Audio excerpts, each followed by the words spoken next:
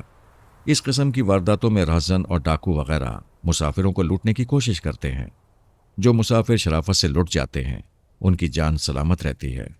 مال کو وہ جان کا صدقہ سمجھ کر صبر و شکر کر لیتے ہیں، اور جو مسافر لٹیروں کی کارروائی میں مزاحمت پیش کرتے ہیں لٹ تو وہ بھی جاتے ہیں، لیکن شدید زخمی ہونے کے بعد اور بعض اوقات جان گنوانے کے بعد۔ لیکن جاوید کے ساتھ ایسا نہیں ہوا۔ وہ میری بات مکمل ہونے سے پہلے ہی بول اٹھی۔ جاوید کو بڑی بے دردی سے قتل تو کر دیا گیا ہے، ڈاکو اس سے زیادہ اور کیا کر سکتے تھے؟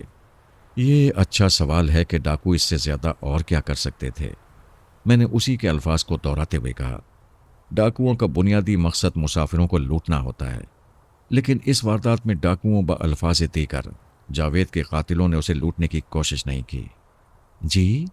اس کی حیرت ساتویں آسمان کو چھونے لگی۔ تھانے دار صاحب، یہ آپ کیا کہہ رہے ہیں؟ میں تمہارے سامنے حقیقت بیان کر رہا ہوں نرگس، میں نے گہری سنجیدگی سے اس کے سوال کا جواب دیا۔ جاوید کے قاتلوں نے اس کی جیب سے ایک پیسہ بھی نکالنے کی کوشش نہیں کی۔ اس کے پاس جو بھی رقم تھی وہ مجھے اس کی جیب کے اندر سے مل گئی ہے، جس سے یہ بات پایا ثبوت کو پہنچ جاتی ہے کہ جاوید کو پیش آنے والا واقعہ رہزنی کی کوئی واردات نہیں تھی، بلکہ ایک سوچی سمجھی سازش کے تحت اسے بڑی بے دردی سے موت کے گھاٹ اتارا گیا ہے۔ اوہ! وہ تشویشناک انداز میں مجھے تکنے لگی۔ ایسی گھٹیا حرکت کون کر سکتا ہے؟ مجھے بھی تو اسی نازک اور اہم سوال کے جواب کی تلاش ہے نرگس، میں نے اپنے الفاظ پر زور دیتے ہوئے کہا۔ پھر ایک فوری خیال کے تحت پوچھ لیا، یہاں چک بتی میں تمہارے سسرالی حالات سے کون کون واقف تھا؟ یہ سوال اس حوالے سے میرے ذہن میں چمکا تھا کہ ممکن ہے چک بتی کا کوئی فرد نرگس سے گہری ہمدردی رکھتا ہو، اور جب اسے نرگس کے سسرالی مصائب و آلام کی خبر ہوئی ہو تو اس نے چپ چاپ جاوید کو ٹھکانے لگا دیا ہو۔ لیکن نرگس کے جواب نے میرے اس خیال کی نفی کر دی۔ نہیں تھانے دار صاحب، وہ اپنی گردن کو نفی میں حرکت دیتے ہوئے بولی، میں نے اپنے سسرالی حالات کو سینے میں دفن کر رکھا تھا۔ جب میں نے اپنے ماں باپ کو کچھ نہیں بتایا تو کسی اور کو کیسے بتا سکتی تھی؟ چک بتی میں کوئی نہیں جانتا تھا کہ ادھر سسرال میں مجھ پر کیا بیت رہی تھی۔ مجھے پتا چلا ہے وہ غصے کا بہت تیز تھا، میں نے ایک اور پہلو سے اسے پوچھا۔ اکثر لوگوں سے اس کی منہ ماری ہوتی رہتی تھی، کیا کبھی کسی سے ایسا جھگڑا بھی ہوا جو سنگین صورت اختیار کر گیا ہو؟ میرا مطلب ہے اس جھگڑے میں جاوید نے کسی کی ترکت بنا دی ہو۔ نہیں جی، اتنا شدید جھگڑا تو اس کا کسی سے بھی نہیں ہوا تھا، وہ معتدل لہجے میں بولی۔ ہاں یہ بات درست ہے کہ وہ بہت جلد غصے میں آ جاتا تھا اور اکثر لوگوں سے اس کی گرما گرمی بھی ہو جاتی تھی۔ کیا تم کسی ایسے شخص کو جانتی ہو جو اپنے گلے میں فیروزے والا لاکٹ پہنتا ہو؟ میں نے ایک نہایت ہی اہم سوال کیا۔ جی کیا؟ اس نے بے یقینی سے مجھے دیکھا۔ یہ فیروزے کا لاکٹ کیا ہوتا ہے؟ سوال پوچھنے کے ساتھ ہی میں نے اپنی پتلون کی جیب میں ہاتھ بھی ڈال دیا تھا۔ نرگس کے سوال نے مجھے یہ تو بتا دیا تھا کہ وہ لفظ فیروزے پر چونکی تھی، ورنہ لاکٹ کوئی ایسا ناشناس لفظ نہیں تھا۔ یقیناً وہ فیروزے کے حوالے سے کچھ نہیں جانتی تھی۔ میں نے چٹخے ہوئے فیروزے والے لاکٹ کو اس کی جانب بڑھاتے ہوئے کہا، یہ لاکٹ مجھے اس جگہ پڑا ملا ہے جہاں قریبی کھیتوں میں جاوید کی لاش پائی گئی تھی۔ مجھے یقین ہے یہ لاکٹ قاتلوں میں سے ہی کسی کا ہے جو واردات کے دوران میں اس کی ڈوری ٹوٹ جانے سے زمین پر گر گیا تھا۔ میں نے اس کے بارے میں تمہاری ساس رحمت بی بی سے بھی پوچھا تھا۔ پھر اس نے کیا جواب دیا تھانے دار صاحب؟ الٹا اس نے مجھ سے سوال کر ڈالا۔ اس کا کہنا ہے کہ اس لاکٹ کا جاوید سے کوئی تعلق نہیں، میں نے نرگس کو بتایا، اور نہ ہی وہ اس لاکٹ کے بارے میں کچھ اور بتا سکتی ہے۔ میرا بھی یہی جواب ہے تھانے دار صاحب، وہ پر اعتماد انداز میں بولی۔ میں نے ایسا کوئی لاکٹ جاوید کے پاس کبھی نہیں دیکھا، بلکہ جاوید کو تو لاکٹ پہننے کا کبھی شوق ہی نہیں رہا۔ کسی اور کے گلے میں تم نے یہ لاکٹ دیکھا ہو؟ اس نے نفی میں گردن ہلا دی۔ میں نے مذکورہ لاکٹ کو جیب میں رکھا اور وہاں سے اٹھ گیا۔ جلال پور میں پہنچنے کے بعد میں نے تھانے کا رخ کرنے سے پہلے مقتول جاوید کی ماں رحمت بی بی سے ملاقات کرنا از حد ضروری جانا۔ اگرچہ نرگس کے معاملے میں اس کا کردار بہت ہی منفی اور احمقانہ بلکہ سازشانہ رہا تھا، تاہم اس کے بیٹے کی المناک موت ہوئی تھی۔ وہ ایک ماں تھی اور اولاد کے لیے ہر ماں کا دل ایک جیسا ہی ہوتا ہے۔ میں شام سے کچھ پہلے رحمت بی بی کے گھر میں تھا۔ اس سے ابتدائی ملاقات تو ادھر چک بتی کے چاول کھیتوں میں ہی ہو گئی تھی، اور میں نے اس سے واجبی سی پوچھ تاچھ بھی کی تھی، لیکن یہ معاملہ ایسا تھا کہ اس سے تفصیلی ملاقات کی ضرورت تھی۔ چک بتی میں خیردین، صفیہ اور نرگس کی زبانی مجھے نرگس اور جاوید کی شادی کے بارے میں